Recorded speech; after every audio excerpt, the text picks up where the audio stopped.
इस गतिविधि के अंत तक आप निम्नलिखित कार्यों में सक्षम हो जाएंगे: हेडफोन का वर्णन करना, अपने कंप्यूटर में हेडफोन प्लग इन करने का तरीका समझाना और अच्छे तरीके से सुनने के लिए आपके कंप्यूटर पर ऑडियो कॉन्फ़िगर करना। जैसे हम माउस प्लग इन करके ऑनलाइन गेम खेल सकते हैं, उसी तरह से हम स्पीकर कनेक्ट करके संगीत सुन सकते हैं, गेमिंग डिवाइस अटैच करके वीडियो गेम खेल सकते हैं और भी बहुत कुछ कर सकते हैं। आप अपने कंप्यूटर में हेडफोन भी प्लग इन कर सकते हैं और अपना पसंदीदा संगीत सुन सकते हैं। इस आईटी साक्षरता प्रोग्राम में ऑडियो भी शामिल किया गया है, जिससे आपको आसानी से सीखने में सहायता मिले। अब आप इसे सुन रहे हैं। कैसे? निश्चय ही उन हेडफोन सेट के जरिए जो आपके उपयोग के लिए पहले से ही प्लग इन किए गए हैं। यदि आप स्वयं अपने हेडफोन प्लग इन कर सकते, तो क्या ये अधिक रोचक नहीं होता? हेडफोन छोटे छोटे लाउडस्पीकर की जोड़ियां होते हैं, जिन्हें यूजर के कानों के पास लगाने के लिए डिजाइन किया जाता है। इन्हें ईयर स्पीकर या ईयरफोन भी कहते हैं। इनके वैकल्पिक इन ईयर संस्करणों को ईयरबड या ईयरफोन कहते हैं। हेडफोन का उपयोग ऑडियो सुनने के लिए कंप्यूटर के साथ किया जाता है। ऑडियो किसी भी प्रकार के हो सकते हैं, जैसे संगीत, पाठ्य सामग्री अथवा वॉइस चैटिंग। हेडफोन का उपयोग सामान्यतः कंप्यूटर की आवाज पर ध्यान केंद्रित करने में सहायक होता है, जिससे आसपास की आवाजों से व्यवधान नहीं होता या ध्यान नहीं भटकता। वे आपको अन्य लोगों को परेशान किए बिना ही संगीत सुनने में सक्षम भी बनाते हैं। अपने कंप्यूटर में हेडफोन प्लग करने के लिए आपको डेस्कटॉप को समझने की और सीपीयू के सामने के रूप को समझने की आवश्यकता होगी। किसी डेस्कटॉप कंप्यूटर के मूलभूत भाग हैं: कंप्यूटर का केस अथवा सीपीयू, मॉनिटर, कीबोर्ड, माउस और पावर कार्ड। सीपीयू पर नजर डालें। यहां आप एक सीडी या डीवीडी ड्राइव, कुछ यूएसबी पोर्ट, एक पावर बटन, ऑडियो इन और ऑडियो आउट के सॉकेट देखेंगे। सीडी या डीवीडी ड्राइव आप पाठ्यक्रम के लिए, मूवी देखने के लिए अथवा संगीत सुनने के लिए सीडी या डीवीडी इंसर्ट कर सकते हैं। यूएसबी पोर्ट अधिकांश डेस्कटॉप कंप्यूटर में अनेक यूएसबी पोर्ट होते हैं। इनका उपयोग लगभग सभी प्रकार के उपकरणों को कनेक्ट करने के लिए किया जाता है, जिनमें mouse, keyboard, printer, digital camera आदि शामिल है। ये कंप्यूटर पर आगे की ओर और कभी-कभी पीछे की ओर स्थित होते हैं। पावर बटन पावर बटन का उपयोग कंप्यूटर में पावर को ऑन या ऑफ करने के लिए किया जाता है। ऑडियो इन या आउट आप ऑडियो आउट सॉकेट में हेडसेट को कनेक्ट करके संगीत सुन सकते हैं। ऑडियो रिकॉर्ड करने के लिए ऑडियो इन सॉकेट में माइक्रोफोन को कनेक्ट किया जा सकता है। इन कार्यों को आसानी से किया जा सकता है, कंप्यूटर में पीछे की ओर स्थित तारों के साथ उलझे बिना। आइए सीखें कि आपके कंप्यूटर में हेडसेट कैसे प्लग इन करते हैं। इस रोचक वीडियो को देखें, जिसमें आप इस प्रक्रिया के सारे चरण समझ सकते हैं। हेडसेट को प्लग इन करने के लिए इस प्रक्रिया का अनुसरण कीजिए। एक सुरक्षित केबल कनेक्शन को सुनिश्चित करने के लिए हेडफोन जैक को हेडफोन पोर्ट या स्पीकर पोर्ट में प्लग कीजिए और जैक को पूरी तरह से सॉकेट में डालें। डेस्कटॉप मोड में नीचे की ओर दाहिने सिरे के निकट स्थित स्पीकर आइकन पर क्लिक कीजिए। वॉल्यूम कंट्रोल विंडो प्रदर्शित होती है। वॉल्यूम को बढ़ाने के लिए वॉल्यूम स्लाइडर को पकड़कर उसे ऊपर की ओर ड्रैग कीजिए। आप स्लाइडर को नीचे की ओर ड्रैग करके वॉल्यूम को कम भी कर सकते हैं। याद रखें कि आपको वॉल्यूम को ऑन या ऑफ करने के लिए म्यूट स्पीकर पर क्लिक करना चाहिए। स्पीकर के लिए एप्लीकेशन वॉल्यूम कंट्रोल को देखने के लिए मिक्सर पर क्लिक कीजिए।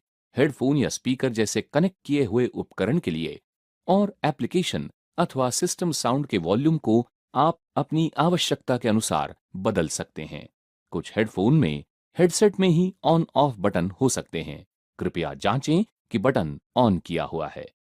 यदि आपके कंप्यूटर में हेडफोन का पोर्ट नहीं है, तो आप कंप्यूटर के पीछे की ओर स्थित स्पीकर पोर्ट से स्पीकर के केबल हटा सकते हैं और हेडफोन को इस पोर्ट से जोड़ सकते हैं। बिल्कुल आसान।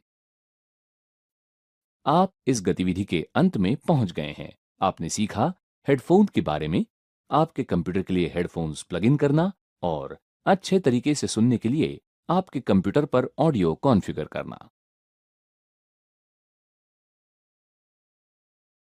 इस गतिविधि के अंत तक आप निम्नलिखित कार्यों में सक्षम होंगे: ऑपरेटिंग सिस्टम का वर्णन करना और ऑपरेटिंग सिस्टम के कार्यों को स्पष्ट करना।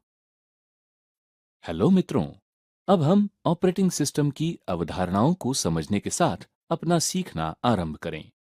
आप जानते ही होंगे कि किसी एक भाग को कंप्यूटर नहीं कहते। कंप्यूटर वास्तव में एक साथ कार्य करने वाले अनेक भागों की प्रणाली है। इसके भौतिक भाग, जिनको आप देख और छू सकते हैं, वो सामूहिक रूप से हार्डवेयर कहलाए जाते हैं। ये विभिन्न भाग एक या अधिक कार्य करते हैं, जिनमें इनपुट, आउटपुट, प्रोसेसिंग या स्टोरेज शामिल होते हैं। लेकिन क्या आप ये भी जानते हैं कि ये भाग परस्पर संचार कैसे करते हैं और आपके द्वारा निर्देशित विशिष्ट कार्य कैसे करते हैं? ये मानवीय भाषा को कैसे समझते हैं? यहीं पर ऑपरेटिंग सिस्टम का अस्तित्व सामने आता है। ऑपरेटिंग सिस्टम के बिना एक कंप्यूटर केवल एक ऐसे बक्से के समान होता है जिसके विभिन्न अंग होते हैं। संक्षेप में हम कह सकते हैं कि ऑपरेटिंग सिस्टम के बिना कोई भी कंप्यूटर बेकार होता है। क्या आप अधिक जानना नहीं चाहेंगे? हार्डवेयर के विपरीत आप ऑपरेटिंग सिस्टम को छू या महसूस नहीं कर सकते, लेकिन आपको ये जानकर आश्चर्य होगा कि जब आप कंप्यूटर को ऑन करते हैं तो ये उसमें लोड होने वाली पहली चीज होती है। आरंभिक इलेक्ट्रॉनिक डिजिटल सिस्टम में कोई ऑपरेटिंग सिस्टम नहीं होता था। उस समय के कंप्यूटर आज की कंप्यूटर की तुलना में इतने अधिक साधारण थे कि कंप्यूटर में प्रोग्राम अक्सर मैकेनिकल स्विच की पंक्तियों में एक एक करके एंटर किए जाते थे। व्यावसायिक कंप्यूटर की उन्नति के साथ साथ हमें अनेक संख्या में ऑपरेटिंग सिस्टम सॉफ्टवेयर प्राप्त हुए हैं। सबसे पहले माइक्रोसॉफ्ट ने ऑपरेटिंग सिस्टम के विचार को प्रस्तुत किया, जिसका नाम पहले विंडोज रखा गया। माइक्रोसॉफ्ट विंडोज ने विश्व में पर्सनल कंप्यूटर की मार्केट पर राज्य किया। आइए सीखें कि ऑपरेटिंग सिस्टम ठीक तरह से क्या है। ऑपरेटिंग सिस्टम वो प्रोग्राम है जो कंप्यूटर को मनुष्यों के उपयोग के योग्य बनाता है। इसके बिना साधारण सी चीज भी करने के लिए हजारों निम्न स्तरीय ऑपरेशन करने पड़ेंगे। लेकिन ऑपरेटिंग सिस्टम की सहायता से आप आसानी से इन कार्यों को कर सकते हैं। ऑपरेटिंग सिस्टम का लक्ष्य हार्डवेयर और सॉफ्टवेयर को व्यवस्थित और नियंत्रित करना होता है, जिससे उपकरण एक प्रभावशाली ढंग से कार्य करें। ऑपरेटिंग सिस्टम को विभिन्न स्रोतों का प्रबंधक भी माना जा सकता है। ऑपरेटिंग सिस्टम ही निश्चित करता है कि कंप्यूटर के किस स्रोत का उपयोग किस समस्या का समाधान करने में होगा और उनका उपयोग किस क्रम में किया जाएगा। आज सेल फोन से लेकर वायरलेस एक्सेस पॉइंट तक हमारे दैनिक जीवन में उपयोग किए जाने वाले अनेक उपकरणों में ऑपरेटिंग सिस्टम पाया जाता है। जब आप आधुनिक कंप्यूटर के सामने बैठते हैं तो आपको काम करना बहुत आसान लगता है, लेकिन याद रखें, विभिन्न कार्यों को संपादित करने के लिए मशीन के अंदर ऑपरेटिंग सिस्टम को अनेक जटिल कार्य संपादित करने होते हैं। सभी अनिवार्य कार्यों को संभालने वाला, पर्दे के पीछे कार्य करने वाला वास्तविक कार्यकर्ता ऑपरेटिंग सिस्टम होता है। ऑपरेटिंग सिस्टम किसी मूवी के निर्देशक के समान होता है। वो मूवी में नजर तो नहीं आता, लेकिन वो पटकथा, स्थान की योजना, शॉट के चयन, अभिनय की शैली, संगीत से लेकर मूवी के प्रभाव को प्रभावित करने वाली सभी चीजों का ध्यान रखता है। इसी प्रकार ओएस कंप्यूटर हार्डवेयर में अनेक आंतरिक कार्य करता है, लेकिन हम इसे देख नहीं पाते। इसको जानना क्या सचमुच रोचक नहीं? एक ग्राफिकल यूजर इंटरफेस या जीयूआई के द्वारा यूजर ऑपरेटिंग सिस्टम से सीधे संपर्क बना सकते हैं। कई जीयूआई एक स्थान प्रदान करते हैं जिसे डेस्कटॉप कहा जाता है। ऑपरेटिंग सिस्टम के उदाहरण हैं Windows, Novell NetWare, Mac OS, Unix और लिनक्स। किसी ऑपरेटिंग सिस्टम क्रियाओं को इन श्रेणियों में विभाजित किया जा सकता है: यूजर एवं कंप्यूटर के बीच संचारक, प्रक्रियाओं का प्रबंधन, पेरिफेरल प्रबंधन और मेमोरी प्रबंधन। ऑपरेटिंग सिस्टम की प्रमुख क्रियाओं में से एक है यूजर और कंप्यूटर के बीच संचार का प्रामाणिक साधन स्थापित करना। कंप्यूटर के हार्डवेयर एक दूसरे से संचार करने के लिए मानव द्वारा उपयोग की जाने वाली भाषा को नहीं समझते। लेकिन आप सोच रहे होंगे कि तब हमें कंप्यूटर से बिल्कुल सही परिणाम कैसे प्राप्त होते हैं। दरअसल ये ऑपरेटिंग सिस्टम ही होता है जो हमारी इनपुट को उस भाषा में परिवर्तित करता है जिसे हार्डवेयर समझ सके। ये आउटपुट को यूजर द्वारा समझी जाने वाली भाषा में परिणत करता है। आपने अनुवादकों को देखा ही होगा जो एक भाषा को दूसरी में परिणत करते हैं। इसी प्रकार ऑपरेटिंग सिस्टम भी एक अनुवादक होता है। क्या ये आश्चर्यजनक नहीं लगता?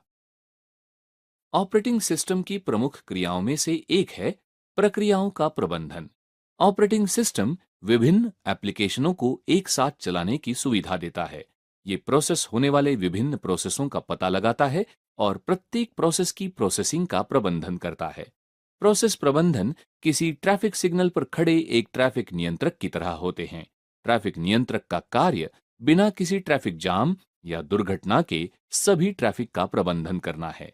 इसी प्रकार प्रोसेस प्रबंधन का कार्य बिना किसी टकराव या गतिरोध के सभी प्रोसेसों का प्रबंधन करना है। ऑपरेटिंग सिस्टम कंप्यूटर से जुड़े विभिन्न इनपुट आउटपुट उपकरणों के कार्यों का प्रबंधन करता है। प्रिंटर और स्कैनर जैसे विभिन्न इनपुट और आउटपुट उपकरण ऑपरेटिंग सिस्टम के नियंत्रण के अंतर्गत कार्य करते हैं। ऑपरेटिंग सिस्टम किसी संस्था के प्रोजेक्ट मैनेजर की भांति होता है, जो अपने सहकर्मियों को विभिन्न कार्य सौंपता है जिससे वे उसे कुशलतापूर्वक कर सकें। इसी प्रकार ऑपरेटिंग सिस्टम किसी प्रोजेक्ट मैनेजर की तरह होता है, जो सभी उपकरणों पर अपना नियंत्रण रखता है ताकि वे प्रभावशाली और कुशलतापूर्वक ढंग से कार्य कर सकें। ऑपरेटिंग सिस्टम की भूमिका सचमुच चमत्कारिक है। मेमोरी प्रबंधन ऑपरेटिंग सिस्टम के सर्वाधिक प्रमुख कार्यों में से एक है। ऑपरेटिंग सिस्टम यह निर्णय करता है कि कौन सी फाइल मेमोरी में किस स्थान पर स्टोर होगी। प्राइमरी यानी रैम और सेकेंडरी यानी रोम दोनों प्रकार की मेमोरी ऑपरेटिंग सिस्टम के नियंत्रण में कार्य करती है। आसानी से समझने के लिए आप ये कह सकते हैं कि रैम एक शोरूम की तरह है, जबकि हार्ड डिस्क एक गोदाम की तरह है और सीपीयू दुकानदार के समान है। जब भी कोई यूजर सीपीयू से कोई प्रोग्राम मांगता है, ये पहले रैम में यानी शोरूम में जांचता है। अगर वो वहां नहीं है तो फिर हार्ड डिस्क में, जहां गोदाम है, वहां खोजता है। क्या ये समझने के लिए आसान नहीं है? जिन कार्यों की चर्चा की गई है उनके आधार पर आप किसी कंप्यूटर सिस्टम में ऑपरेटिंग सिस्टम का महत्व समझ सकते हैं। ऐसा कोई भी कंप्यूटर नहीं है जिसमें ऑपरेटिंग सिस्टम ना हो। वास्तव में ओएस यूजर द्वारा दिए गए निर्देशों के आधार पर हार्डवेयर को कार्यान्वित करता है। संक्षेप में हम कह सकते हैं कि ऑपरेटिंग सिस्टम के बिना किसी कंप्यूटर सिस्टम पर काम करना बिल्कुल ही असंभव है। आप इस गतिविधि के अंत में पहुंच गए हैं। आपने सीखा ऑपरेटिंग सिस्टम क्या है और ऑपरेटिंग सिस्टम के कार्य। इस असाइनमेंट के अंत तक आप निम्नलिखित कार्यों में सक्षम हो जाएंगे: विंडोज 10 के फीचर्स का वर्णन करना और विंडोज 10 का उपयोग करने के फायदों को स्पष्ट करना।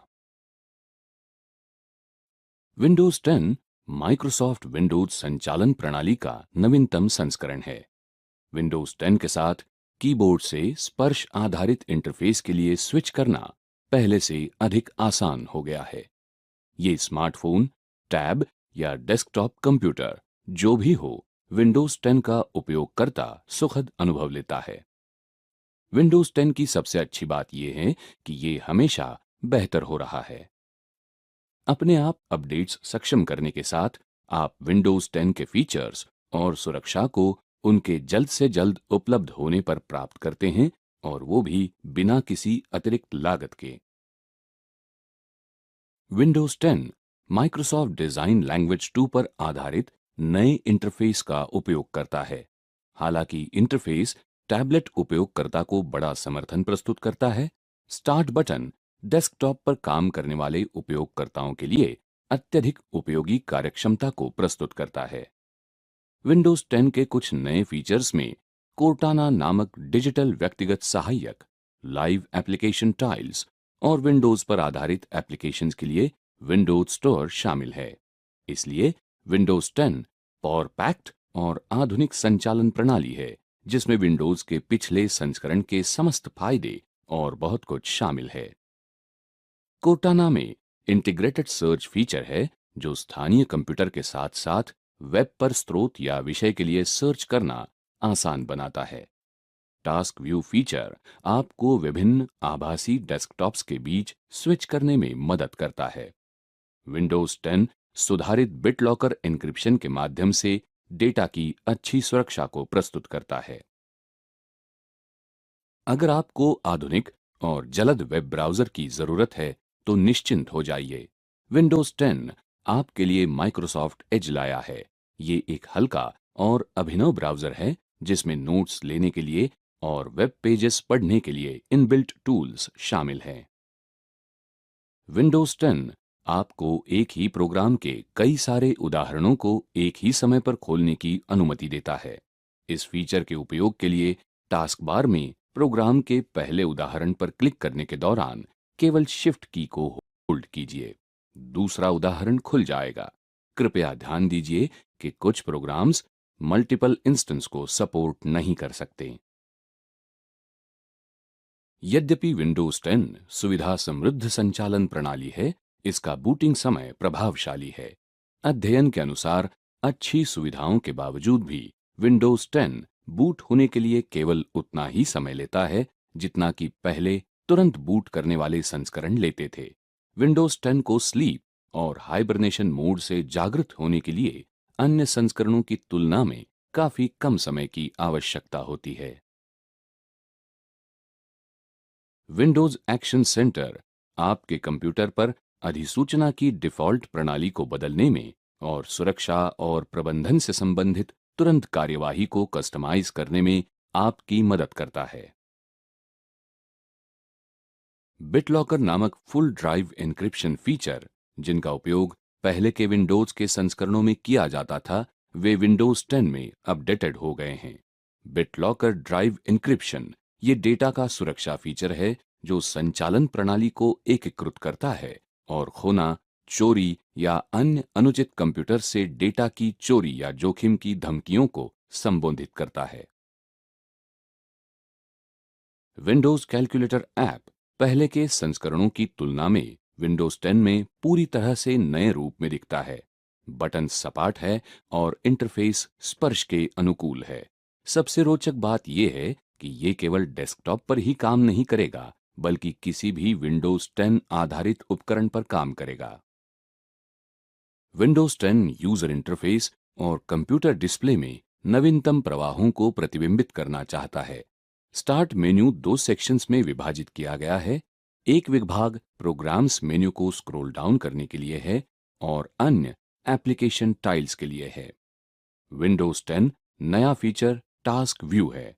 ये फीचर आपको अलग आभासी डेस्कटॉप के अंदर संबंधित विंडोज और ऐप को एक साथ जमा करके उनके लिए तुरंत एक्सेस प्रदान करता है।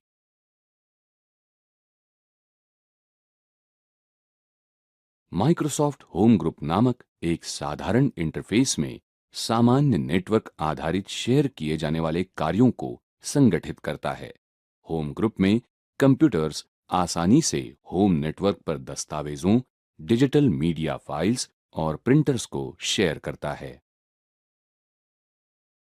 स्निपिंग टूल आपके डेस्कटॉप पर कोई भी स्क्रीनशॉट कैप्चर करता है, जैसे कि पिक्चर या वेब पेज का विभाग।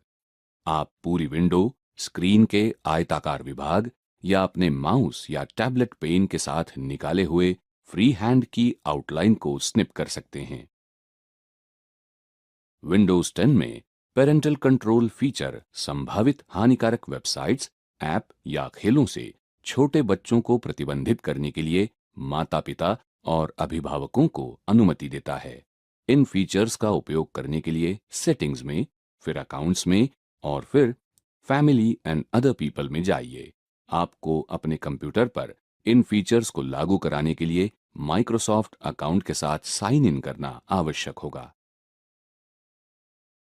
अगर आपको विंडोज 10 के उपयोग के दौरान कोई समस्या आती है, तो स्टेप्स रिकॉर्डर नामक डेस्कटॉप ऐप का उपयोग करके उसे रिकॉर्ड कर सकते हैं और फिर उसे सपोर्ट टीम के साथ शेयर कर सकते हैं जो आपकी मदद कर सकता है। स्टेप्स रिकॉर्डर उपयोगकर्ता द्वारा उठाए गए हर चरण का स्क्रीनशॉट लेता है ताकि शारीरिक रूप से उपकरण को संभाले बिना समर्थन कर्मचारी दूर से एक समाधान प्रदान कर सकते हैं। रिबन ये यूजर इंटरफेस घटक हैं जिसमें विभिन्न समूहों में स्थित मेन्यू आइटम्स के सेट शामिल है। विंडोज 10 में रिबन वास्तविक संचालन प्रणाली का एक हिस्सा है, इसलिए आप उसे केवल इनबिल्ट विंडोज एप्लीकेशंस में ही नहीं बल्कि थर्ड पार्टी एप्लीकेशंस में भी देख सकते हैं। विंडोज 10 में नया पॉपअप मेन्यू शामिल है, जैसे कि उपलब्ध नेटवर्क्स कनेक्शंस के विभिन्न प्रकारों को खोजने और कनेक्ट करने के लिए उपयोगिता, जिसमें wifi, mobile broadband, dial up और वीपीएन कनेक्शंस शामिल है। ये इंटरफेस आपकी पसंद के नेटवर्क को सिलेक्ट करना आसान बनाता है। विंडोज मीडिया प्लेयर एप्लीकेशन का उपयोग ऑडियो और वीडियो को लगाने के साथ साथ इमेजेस को देखने के लिए कर सकते हैं। ये मीडिया प्लेयर अलग अलग प्रकार के मीडिया फाइल फॉर्मेट्स को समर्थित करता है। इसकी कुछ प्रमुख सुविधाओं में डीवीडी प्लेबैक को बढ़ाना, पीसी टू पीसी और इंटरनेट आधारित मीडिया स्ट्रीमिंग और डिस्क बर्निंग और रिपिंग शामिल है। जैसे कि आपने अभी देखा कि आप अपनी महत्वपूर्ण चीजों को रखने के लिए व्यक्तिगत लॉकर का उपयोग कर सकते हैं, वैसे ही आपको डिजिटल लॉकर की भी जरूरत अपने महत्वपूर्ण डिजिटल क्रेडेंशियल्स को रखने के लिए हो सकती है। विंडोज 10 में क्रेडेंशियल मैनेजर उपयोगिता आपके क्रेडेंशियल्स सेव करती है, जैसे कि यूजर नेम्स और पासवर्ड्स, ताकि आप आसानी से वेबसाइट्स, नेटवर्क कंप्यूटर्स और अन्य स्रोतों पर अपने आप लॉग ऑन कर सकते हैं। विंडोज 10 में माइक्रोसॉफ्ट एज नामक हल्का, तेज और आधुनिक वेब ब्राउज़र हैं। इसमें ब्राउज़र पर शाब्दिक सामग्री को पढ़ने के लिए, टेक्स्ट को रेखांकित करने के साथ-साथ समर्पित रीडिंग मोड के लिए विशेष एनोटेशन टूल है। हालांकि माइक्रोसॉफ्ट एज ये विंडोज प्लेटफॉर्म के लिए डिफ़ॉल्ट वेब ब्राउज़र है, विंडोज 10 में वैकल्पिक ब्राउज़र के रूप में इंटरनेट एक्सप्लोरर 11 शामिल है। कोर्टाना विंडोज 10 में आभासी सहायक है। कोर्टाना का उपयोग करने के लिए स्टार्ट के पास के सर्च बॉक्स में आपके पसंद के विषय या शंका को टाइप कीजिए। अन्यथा आप माइक्रोफोन सिलेक्ट करके कोर्टाना से बात कर सकते हैं। कोर्टाना का उपयोग करके आप वेब के साथ साथ स्थानीय कंप्यूटर पर किसी भी स्रोत या विषय के लिए सर्च कर सकते हैं। कोर्टाना का उपयोग रिमाइंडर्स को सेट करके आपके समय सारणी को सुनियोजित करने के लिए भी किया जा सकता है। क्या ये अद्भुत नहीं है? याद रखिए, कोर्टाना का आप जितना अधिक उपयोग करेंगे, वो उतनी ही आपको सेवा प्रदान करने में सक्षम होगी। जैसे कि आप रोजमर्रा के उपयोग के लिए किराने की दुकान से कुछ वस्तुओं को खरीदते हैं, तो वैसे ही आपको विंडोज 10 में डाउनलोड, इंस्टॉल और ऐप्स और गेम्स के उपयोग के लिए विंडोज स्टोर की जरूरत होती है। जबकि स्टोर पर कई सारे ऐप्स और गेम्स उपयोग के लिए मुफ्त हैं, अन्य में ऐप परचेसेस शामिल होता है या उन्हें डाउनलोड या इंस्टॉल करने के लिए आपको भुगतान करना आवश्यक होता है। स्टोर पर ऐप्स और गेम्स के बारे में सबसे अच्छी बात यह है कि वे यूनिवर्सल हैं। इसका अर्थ है कि आप उन्हें बिना परेशानी के किसी भी विंडोज 10 आधारित उपकरण पर चला सकते हैं। आप इस असाइनमेंट के अंत में पहुंच गए हैं। आपने सीखा विंडोज 10 के फीचर्स और विंडोज 10 के फायदे। कंप्यूटर शुरू होते ही मॉनिटर पर हमें डेस्कटॉप दिखता है। उसके तीन महत्वपूर्ण हिस्से हैं। एक तो जो चित्र नजर आ रहा है वो वॉलपेपर है। दूसरा भाग बाई तरफ आपको यह जो छोटे छोटे चित्र दिख रहे हैं उन्हें हम आइकॉन कहते हैं। उस हर आइकॉन का प्रयोग करके कंप्यूटर पे अलग अलग प्रोग्राम्स शुरू कर सकते हैं। तीसरा महत्वपूर्ण हिस्सा है नीचे दिखने वाला टास्क बार। टास्क बार में बाईं ओर से स्टार्ट का बटन होता है तो दाहिनी ओर समय तथा तारीख होती है। ये जो हिलता हुआ बाण अथवा एरो दिखता है उसे हम कर्सर कहते हैं तथा यह कर्सर माउस की सहायता से हम नियंत्रित करते हैं।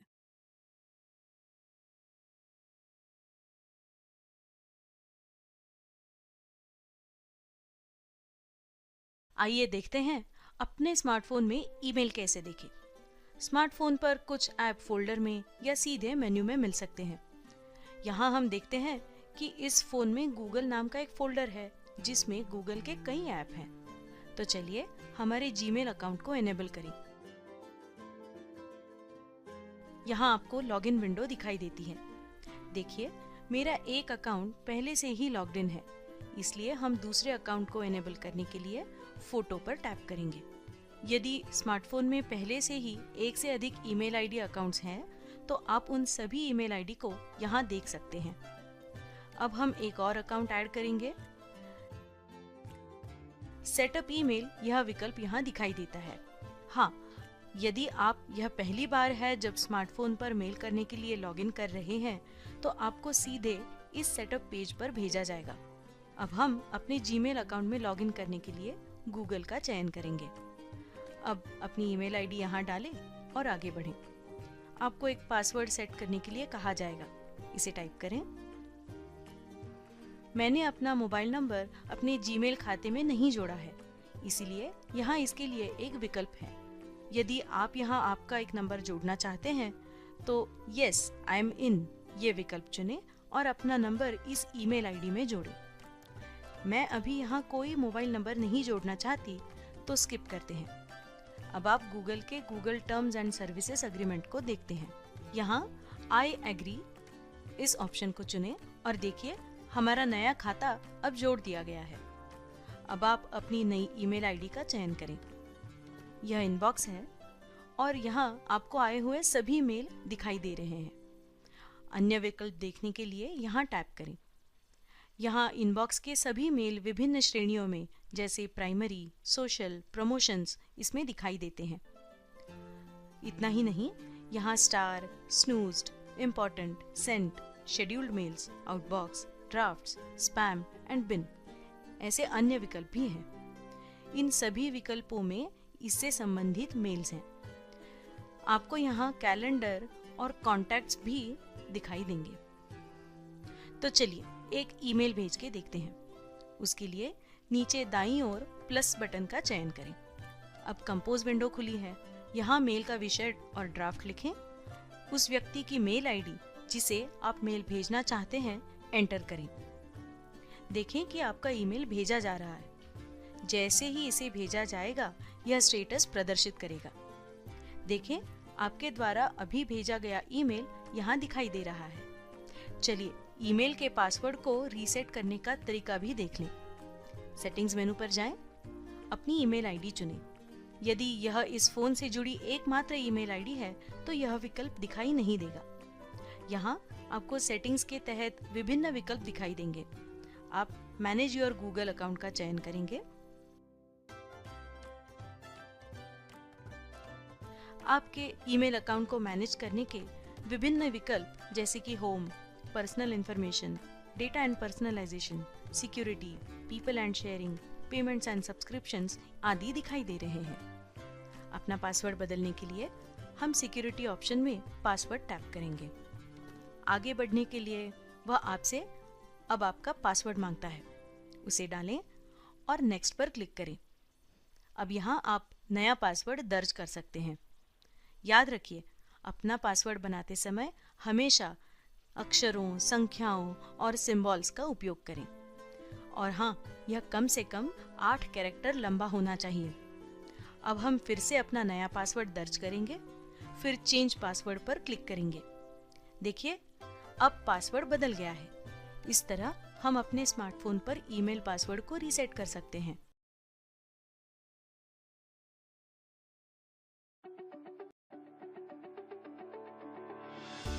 हाय दोस्तों, आज मैं आपको बताऊंगी जीमेल में काम करने के कुछ आसान तरीके। आप देख सकते हैं कि मेरे सामने एक ईमेल ड्राफ्ट है और यहाँ पर एक व्यक्ति को मुझे एक विशिष्ट काम सौंपना है। आजकल कई लोग अपने बिजनेस और ऑफिशियल कामों के लिए भी व्हाट्सएप का इस्तेमाल करते हैं। किसी एक व्यक्ति को तुरंत कोई काम सौंपने का ये एक आसान तरीका है ना? मुझे लगता है अपनी बड़ी टीम को मैनेज करने का ये एक आसान तरीका है। अब यही आसान तरीका ईमेल में भी उपलब्ध है। उसके लिए टाइप करें @ और उसके बाद ईमेल के इनिशियल्स टाइप करें और फिर इच्छित ईमेल आईडीज की लिस्ट आपके सामने दिखाई देगी। उसमें से इच्छित ईमेल आईडी आप सिलेक्ट कर सकते हैं और उसे काम असाइन कर सकते हैं। है ना आसान? जब हम ईमेल भेजते हैं तो वो सही एड्रेस पे पहुंचा या नहीं, ये जानना हमारे लिए बहुत जरूरी होता है। इसीलिए ज्यादातर लोग, खास करके जो MS आउटलुक में काम करते हैं, वो रीड रिसिप्ट फीचर का इस्तेमाल करते हैं। पर याद रखिए, ये सुविधा केवल उसी ऐप के लिए सीमित नहीं है, बल्कि आप जीमेल में भी ये सुविधा पा सकते हैं। देखते हैं कैसे। मोर ऑप्शंस पर क्लिक करें और यहाँ रिक्वेस्ट रीड रिसिप्ट पर क्लिक करें। और अब इस पर्टिकुलर आईडी पर ईमेल सेंड करने के बाद उस ईमेल आईडी से मेल ओपन होने के बाद हमें रीड रिसिप्ट मिल जाएगी। ये बहुत उपयोगी है ना?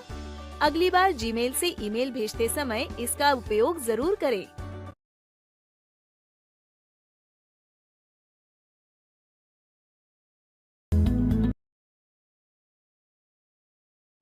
सभी कंप्यूटर के द्वारा उपयोग किया जाने वाला प्रमुख इनपुट डिवाइस कीबोर्ड है। टाइपराइटर जैसे नजर आने वाले कीबोर्ड में अल्फाबेट के सभी अक्षर, 0 से 9 तक संख्याएं और अतिरिक्त स्पेशल प्रक्रिया संबंधी बटन होते हैं।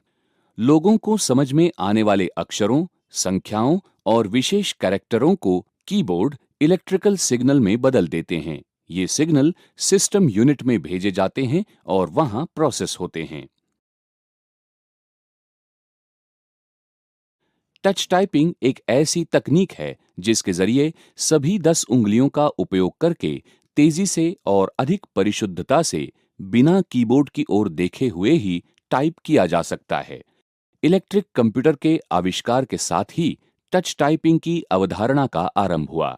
इससे टाइपिंग आसान हो गई और बटनों को बस धीमे से स्पर्श करना होता है। अब अधिक स्पीड और परिशुद्धता के साथ टाइप करने के लिए कम प्रयास करना पड़ता है। टच टाइपिंग प्रणाली में प्रत्येक उंगली के लिए एक अक्षर निर्धारित किया गया है। टाइपिस्ट बिना अपनी उंगलियों की ओर देखे हुए टाइप करना सीखते हैं। तकनीकी विकास के फलस्वरूप टाइपराइटर विकसित होकर कंप्यूटर कीबोर्ड में नजर आने लगे। कंप्यूटर का उपयोग करने से डॉक्यूमेंट में टेक्स्ट का आकर्षण बढ़ाना, तस्वीरें इंसर्ट करना आदि काम संभव हो सके।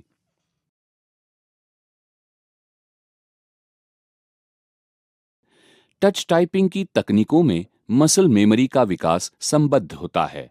जब आप सही ढंग से टाइप करना सीखते हैं तो उंगलियों की गति अधिक आसान और स्वाभाविक हो जाएगी। जिस तरह से कोई स्पोर्ट खेलते समय आपके पैरों और हाथों की मांसपेशियां व्यवस्थित होती हैं, वैसे ही टाइप करने जैसी नई गतिविधि के साथ तालमेल बैठाने में आपकी उंगलियों की मांसपेशियों को व्यवस्थित होने में समय लगता है। आरंभ में स्पीड के विषय में चिंता न करें, वो टॉप स्पीड समय के साथ आ जाएगी। परिशुद्धता पर ध्यान केंद्रित करें और जैसे जैसे आपकी उंगलियों को इस गतिविधि की आदत होती जाती है, स्पीड बढ़ती जाती है। टाइप करने की अपनी पिछली आदतों को सही करने के लिए और अपनी कुशलता को बढ़ाने के लिए आपको अपने द्वारा टाइप किए जा रहे अक्षरों के बारे में और टाइप करने के लिए आप किन उंगलियों का उपयोग कर रहे हैं, इसकी अधिक जानकारी रखना आवश्यक होगा। आरंभ में संभव है कि आपकी टाइप करने की स्पीड कम हो जाए, क्योंकि जब आप नई मसल मेमोरी विकसित करते हैं तो आप अब तक विकसित की हुई मसल मेमोरी का उपयोग नहीं कर रहे होते। मसल मेमोरी दोहराने की प्रक्रिया के द्वारा संचालन संबंधी कौशलताओं को विकसित करने का तरीका होता है। बार बार किए जाने वाली प्रक्रियाओं के द्वारा आपको किसी कार्य को करने से पहले सोचना नहीं पड़ता। आपका मस्तिष्क किसी कार्य के विषय में सोचने का प्रयास किए बिना स्वाभाविक ढंग से उसे करना सीख जाता है। आप में से अधिकांश लोग जानते ही होंगे कि विभिन्न उंगलियों को किन नामों से पुकारा जाता है। जिन्हें नहीं पता, उनकी जानकारी के लिए ये तस्वीर प्रस्तुत है। ये अंगूठे हैं, ये सांकेतिका उंगलियां हैं, ये मध्यमा उंगलियां हैं, ये अनामिका उंगलियां हैं और अंत में ये छोटी उंगलियां हैं जिन्हें कभी-कभी कनिष्ठा भी कहते हैं।